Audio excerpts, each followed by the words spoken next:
There are a lot of heroes in the Harry Potter books, most of whom receive a great deal of praise for their contributions towards bringing down Lord Voldemort. Whether that be Albus Dumbledore, Harry Potter, Ron Weasley, Hermione Granger, so many characters who contribute and receive lots of plaudits. However, given the vast number of important characters in the series, there are also a load of unsung heroes who do very important things throughout the series and don't get the credit they deserve. So that's what I'm here to do today. I'm going to go through each Harry Potter book, starting with the Philosopher's Stone, going all the way through to the Deathly Hallows, and in each book pick out one unsung hero, a character who does maybe just one thing, or in some cases multiple things, that contribute towards important things happening. But most importantly, it has to be a character who doesn't really get the recognition for doing these things in that specific book who makes this list. So without further ado, please do hit subscribe if you're new, and head over and check out my TikTok for even more consistent Potter content. It's linked in the description. But here is one unsung hero for every Harry Potter book. Starting with the Philosopher's Stone,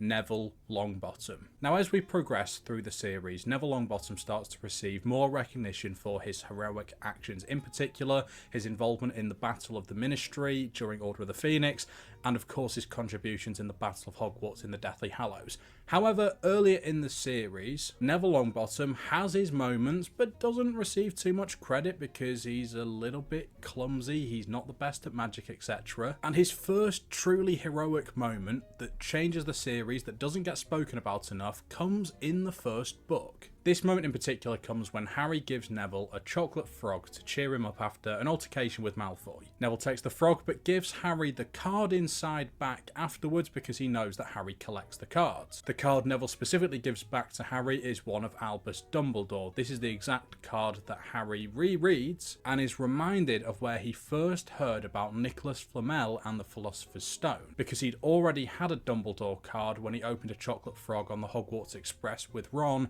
on their way at the start of the school term. So this is exactly the sort of thing I'm looking at for an unsung hero. If you are unsure of how this list is going to work exactly, this is just a random moment where Neville just very nicely gives Harry a chocolate frog card back, and it just happens to contain details that lead to the entire events of the book changing. Because had Harry not received this chocolate frog card back, him and the Golden Trio would have never been able to work out about the Philosopher's Stone, about Nicholas Flamel, and they may have never ended up going through the trapdoor and facing off with Quirrell. And I know what you're all thinking, technically none of that needed to happen because, well, Quirrell couldn't actually get the stone anyway, but I still think it was important that all those events in the book happened. I think Dumbledore, who at this point was obviously sort of training Harry up because he knew that Harry would have to take on Voldemort one day, needed to see how Harry dealt with facing up with Voldemort as early as in his first year at Hogwarts. So I still think this altercation needed to happen, and it wouldn't have happened without Neville. On to number 2, the Chamber of Secrets. I've gone for Professor Sprout. Probably a bit more of an obvious one this, but still something that isn't credited enough is Professor Sprout growing mandrakes that would later be used in the Mandrake Restorative Drought that was able to cure all of the students who were petrified by the basilisk. Now, in general, this is incredibly heroic because she saves the lives of loads of kids, which is incredible, but more importantly to the series, Hermione was one of those petrified. So you think of everything that Hermione contributes towards throughout the rest of the series. Had Professor Sprout not grown those mandrakes, none of that would have happened. So this is a short but sweet one, but let's give some more love to Professor Sprout. Number 3, Prisoner of Azkaban, I've gone with Crookshanks. Another one that seems fairly obvious, but I don't see many people giving enough credit to Crookshanks, so let's go through it. Crookshanks is essentially responsible for everything that happens with Sirius Black, and Sirius eventually being able to explain to Harry and co that he is innocent. It's Crookshanks who Sirius is communicating with on the inside of Hogwarts, obviously in Animagus form, and eventually it's Crookshanks who is able to lure the Golden Trio to the Shrieking Shack where the final face-off is able to happen. Crookshanks also leaps in front of Sirius Black's heart, which gives Harry second thoughts and makes him hesitate long enough before properly attacking Sirius for Remus Lupin to show up. And it's Lupin showing up that obviously leads to the entire events of the night unfolding, with Lupin explaining what happened, Sirius explaining his side of the story, Scabbers being revealed as Peter Pettigrew, etc, etc. So another short but sweet one, because I feel like I don't need to go into too much detail. I think everybody knows what Crookshanks does, but just doesn't put the respect on Crookshanks' name, so I'm here to do just that. Number 4, the Goblet of Fire, we've gone for Peter Pettigrew, but accidentally. Okay, so we're at the halfway point of the list, and this is where I like to throw in a little bit of a jokey one, but not a jokey one, but something to get some debates going in the comments, because I'm not sure as to whether or not this should count, because Peter Pettigrew's actions aren't intended to be heroic, but he does something in this book that basically changes the entire outcome of the series and saves the day. So obviously Goblet of Fire is a hard one to pick an unsung hero for, because everything is kind of being manipulated in Harry's life by Voldemort's side. Him being entered into the Triwizard Tournament and even being able to get through the Triwizard Tournament is all done by Barty Crouch Jr. And I wouldn't necessarily say there's an unsung hero that helps him escape from the graveyard. I mean, you could give credit to Ollivander, because obviously the twin cores in the wands and he made the wands, but I think there's a better person in Pettigrew, and I'll explain why. You see, it's Peter Pettigrew who brings Voldemort back to life on Voldemort's instructions, but obviously Voldemort was not in any form to be able to do it himself, so it's Peter Pettigrew who carries out his demands. And part of bringing Voldemort back to life included Peter Pettigrew taking blood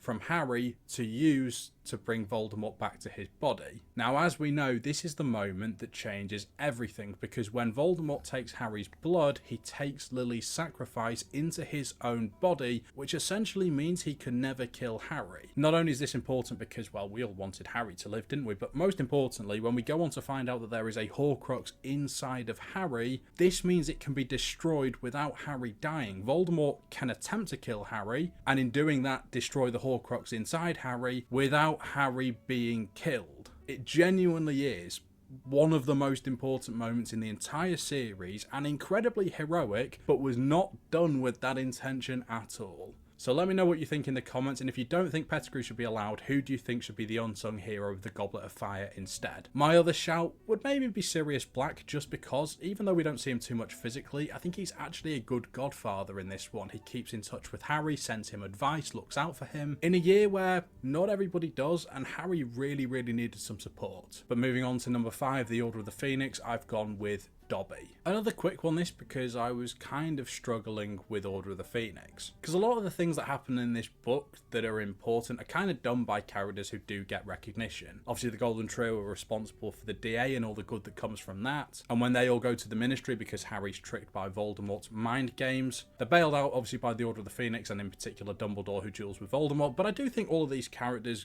get their credit. I wanted to go a little bit more obscure with this one. And whilst Dobby obviously has his fantastic heroic moment later on in the Deathly Hallows that he receives loads and loads of credit for, he does have a very important contribution in this book, because it's Dobby who discovers the Room of Requirement, which allows them to form the DA and actually practice magic. And to me, the DA is incredibly important to the series, and more important than it's ever actually really recognised as being, because this is where so many of the students who go to fight in the Battle of Hogwarts and help bring down Voldemort actually learn important defensive and offensive magic. So without Dobby finding the Room of Requirement, I think it could spark a chain of events where the Hogwarts side in the Battle of Hogwarts are a lot weaker than they actually are in Book 7. For book number 6, the Half-Blood Prince, I've gone for Severus Snape. Okay, this one might take some explaining, because I know what you're thinking. Severus Snape is not an unsung hero. A, some people wouldn't call him a hero at all because of how bad his behaviour is throughout the books, which is fair enough. And B, the people who would call him a hero absolutely love him, so he definitely isn't an unsung hero. But it's one thing in particular in the Half-Blood Prince that doesn't get played up enough in my opinion that I want to give him credit for. Obviously, as we know, Snape is the Half-Blood Prince, so Harry has been using his potions book that is filled with his notes and his changes and his customized spells, etc. throughout the entire year. And through using this book, Harry is able to become the best potion brewer in his class. Now, at first that doesn't sound too significant because, hey, great for Harry, but who cares if he's just top of the class in some random subject that he was never that bothered about. Until you remember that it's Harry's potion brewing ability that wins him the vial of liquid luck. And it's through taking this liquid look that he is able to get the memory of Slughorn that reveals everything that him and Dumbledore need to know about Horcruxes. Now, you can debate whether or not Harry would have found a way to get that memory otherwise, but let's be honest, before trying the liquid look, Harry wasn't really having much luck, no pun intended anyway, so I think it was very, very necessary that he had that helping hand. And while Snape throughout the series does get his recognition as a hero,